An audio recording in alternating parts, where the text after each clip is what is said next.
Welcome to our teaching command. Hello viewers, welcome to my channel. आज मैं सिखाने जा रहा हूँ क्लास 11 का introductions to accounting part 2। Last class में हम बुक कीपिंग, उसका फंक्शन, ऑब्जेक्टिव के बारे में सीखे थे। अगर आप इस वीडियो को नहीं देखे तो ऊपर आई बटन में उसका लिंक दिया हुआ है, आप इसे देख सकते हैं। इस क्लास में मैं अकाउंटिंग रिलेटेड कुछ नया कराऊंगा, तो लास्ट क्लास की तरह इस क्लास को भी आप एंड तक देखिएगा। तो चलिए शुरू करते हैं। चलिए अकाउंटिंग के बारे में जानते हैं। अकाउंटिंग क्या है? Accounting it is A science of recording, classifying business transaction event. Accounting एक तरह का विज्ञान है जिसके माध्यम से वाणिज्यिक लेन देन को रिकॉर्ड किया जाता है और उसे क्लासिफाई किया जाता है। कौन सा transaction in terms of money और मनी इज वर्थ, जिस ट्रांजैक्शन का मॉनेटरी वैल्यू निकाल सकते हैं, वही ट्रांजैक्शन यहाँ पर रिकॉर्ड होता है। It is a art of summarising, analyse, interpret the business transaction and event. ये एक तरह का कला है जिसके माध्यम से ट्रांजैक्शन को संक्षिप्त में लिख के उसे एनालाइज करके इंटरप्रेट किया जाता है। It communicate the result to the owner for making decision. Accounting owner को डिसीजन लेने में हेल्प करता है। अगर एग्जाम में फंक्शंस ऑफ अकाउंटिंग या अकाउंटिंग प्रोसेस आए तो आप ये कुछ कीवर्ड याद रखिए जिसके माध्यम से आप नोट्स बना सकेंगे। यहाँ पर आपको कुछ नया टर्म मिलेगा जैसे कि journal, ledger, balance sheet, profit and loss account. इन सब का वीडियो में ऑलरेडी बना दिया, आप प्लेलिस्ट में जाके देख सकते हैं। ये थ्योरी क्लास के लिए सब सिर्फ आप इसका नाम याद रखिए। तो पहला कीवर्ड है identifications of economic event. Out of various event only financial event यहाँ पर रिकॉर्ड किया जाता है और जो बिजनेस से रिलेटेड हो। Next function classifications of business transaction. यहाँ पर बिजनेस का जो ट्रांजैक्शन है उसे क्लासिफाई किया जाता है। कौन सा अकाउंट एसेट है, कौन सा अकाउंट लायबिलिटी है, कौन सा अकाउंट एक्सपेंसेस है, ऐसे यहाँ पर क्लासिफाई किया जाता है।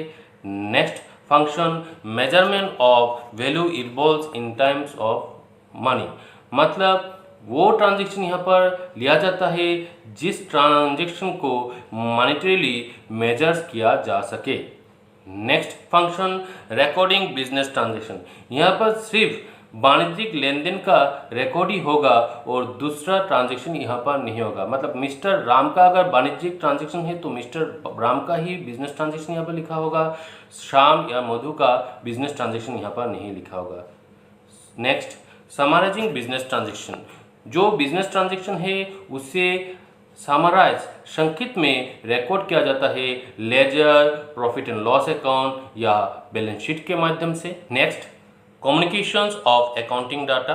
अकाउंटिंग में expenses report, profit and loss account या बैलेंस शीट बनाया जाता है और यूजर इन स्टेटमेंट्स को बेस करके डिसीजन ले सकते हैं। Next analysing and interpreting business transaction. यहाँ पर ट्रांजैक्शन को एनालाइज करके expenses report, sales report, purchase report, profit and loss account, balance sheet बनाया जाता है और उनसे डाटा लेके रेशियो निकाला जाता है जिससे वो बिजनेस का फाइनेंशियल पोजीशन या एफिशिएंसी पता चले। एग्जाम में आए यूजर्स ऑफ अकाउंटिंग, मतलब कौन कौन लोग अकाउंटिंग इन्फॉर्मेशन को यूज़ करते हैं उनके बारे में अगर आए तो आप लिखिएगा पहला यूजर्स है मैनेजमेंट। मतलब वो बिजनेस का जो मैनेजमेंट बॉडी है वही पहला यूजर्स है अकाउंटिंग इन्फॉर्मेशन का। वो अकाउंटिंग इन्फॉर्मेशन से उन्हें बिजनेस का जो पॉलिसी है, जो टर्म्स है, उनमें रिव्यू कर सकते हैं और उससे डिसीजन ले सकते हैं। नेक्स्ट यूजर है इन्वेस्टर और पोटेंशियल इन्वेस्टर। अकाउंटिंग इन्फॉर्मेशन से इन्वेस्टर को पता चलता है कि उस बिजनेस का रिटर्न ऑन इन्वेस्टमेंट क्या है, उस बिजनेस का पोजीशन क्या है। नेक्स्ट यूजर्स लेंडर, जो बिजनेस को पैसा उधार में देता है उन्हें पता चलता है कि वो बिजनेस का creditworthiness to repay loan देने का उनका क्षमता कैसा है वो पता चलता है और उन्हें इंटरेस्ट कितना मिलेगा अपने लोन के अगेंस्ट में, वह भी अकाउंटिंग इन्फॉर्मेशन से पता चलता है।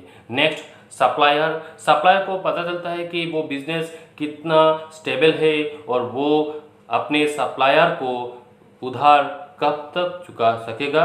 नेक्स्ट कस्टमर को भी अकाउंटिंग इन्फॉर्मेशन से पता चलता है कि वो बिजनेस का एग्जिस्टेंसी कहाँ तक है। नेक्स्ट, एम्प्लॉय को अकाउंटिंग इन्फॉर्मेशन से उस बिजनेस का स्टेबिलिटी और डिस्ट्रीब्यूशन ऑफ वेल्थ के बारे में पता चलता है।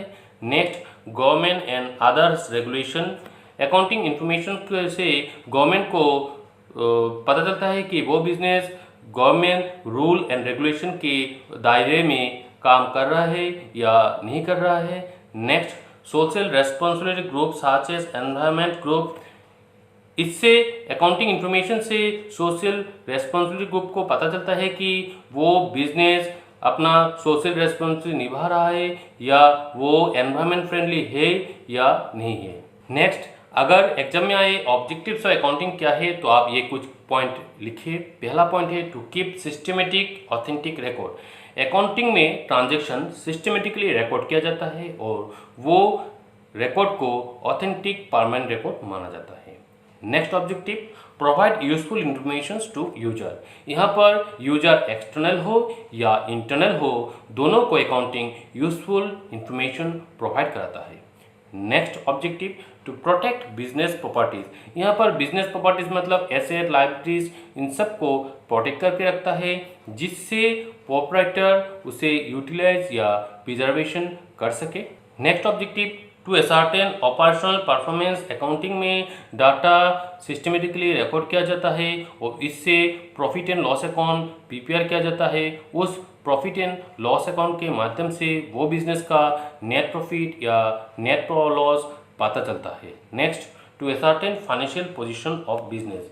यहाँ पर अकाउंटिंग इन्फॉर्मेशन में जो बैलेंस शीट है वो बैलेंस शीट प्रिपेयर एसेट और लाइबिलिटीज के ऊपर बेस करके किया जाता है और उससे वो बिजनेस का फाइनेंशियल पोजीशन पता चलता है। Next, to determine tax liability. Accounting के माध्यम से कोई एंटरप्राइज का टैक्स लायबिलिटी पता चलता है।